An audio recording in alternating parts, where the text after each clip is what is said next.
আমরা যে কয়দিন বেঁচে আছি সেই কয়দিন তুমি যা খেতে মন চায় আমাকে বলবা, আমি রান্না করে দেবো। দেরি করবা না, মরে গেলে আর মারে পাবা না।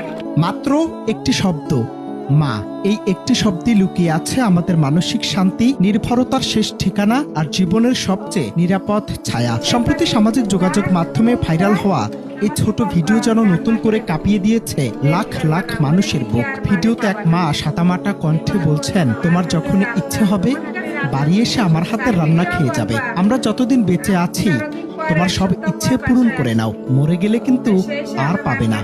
এই কথাটুকুই যথেষ্ট ছিল আবেগের বাঁধ ভাঙার জন্য। আমরা যে কয়দিন বেঁচে আছি সেই কয়দিন তুমি যা খেতে মন চায় আমাকে বলবা, আমি রান্না করে দেবো। দেরি করবা না, মরে গেলে আর মারে পাবা না। এইভাবে বলবো না, আমার হাতের রান্না, তোমার হাতের রান্না দুনিয়ার সব চাকরিও বলবা। আমার 15 দিন পর, 1 সপ্তাহ পর বাসায় আসছি, এসে এসে আমার রান্না খেয়ে যাবে, আবার থাকবে। আমি মরে গেলে যাতে আফসোস না থাকে। আজ পড়াশোনা, চাকরি কিংবা জীবনের নানা দায়ে আমরা কত দূরে সরে গেছি মায়ের কাছ থেকে। কতদিন মায়ের হাতে রান্না খাওয়া হয় না, তা অনেকে হয়তো আর গুণে দেখেন না। শহরের ঝলমলে রেস্তোরাঁ, বিলাসবহুল খাবার সবকিছু থাকলেও সেখানে কি পাওয়া যায় মায়ের হাতের সেই স্বাদ?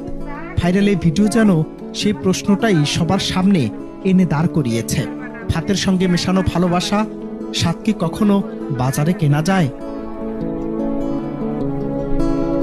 সামাজিক মাধ্যমে ভাইরাল ভিডিওতে মা আরো বলেন, আমরা যতদিন বেঁচে আছি তোমার যা মন চাইবে আমাকে বলবা, আমি রেঁধে দেব। দেরি করবা না, মরে গেলে কিন্তু পাবা না। এই কথাগুলি যেন ছুরি হয়ে বিঁধেছে হাজারো মানুষের হৃদয়ে, যারা আজ পরিবার থেকে শত শত মাইল দূরে, কিংবা যাদের মা ইতিমধ্যেই পৃথিবীর মায়া ত্যাগ করে চলে গেছেন। তাদের চোখে এই ভিডিও শুধু একটি দৃশ্য নয়, এটি একরাশ না পাওয়ার কষ্ট। নেট দুনিয়া ভাইরাল হওয়া এই রান্নার দৃশ্য আর মায়ের কথাগুলো আজ নতুন করে কাঁদিয়েছে অসংখ্য তরুণ তরুণীকে। কেউ স্মৃতিতে ফিরছেন শৈশবে, কেউ আফসোস করছেন, আরেকবার যদি মায়ের হাতে রান্না খাওয়ার সুযোগ পেতাম। এই ভিডিও যেন আমাদের মনে করিয়ে দিচ্ছে আজ শব্দেরই মাফ করা যায় না। জীবনের সবচেয়ে নিঃস্বার্থ ভালোবাসাটুকু যখন হাতের কাছেই আছে, তখনই তাকে জড়িয়ে ধরার সময় এখনই।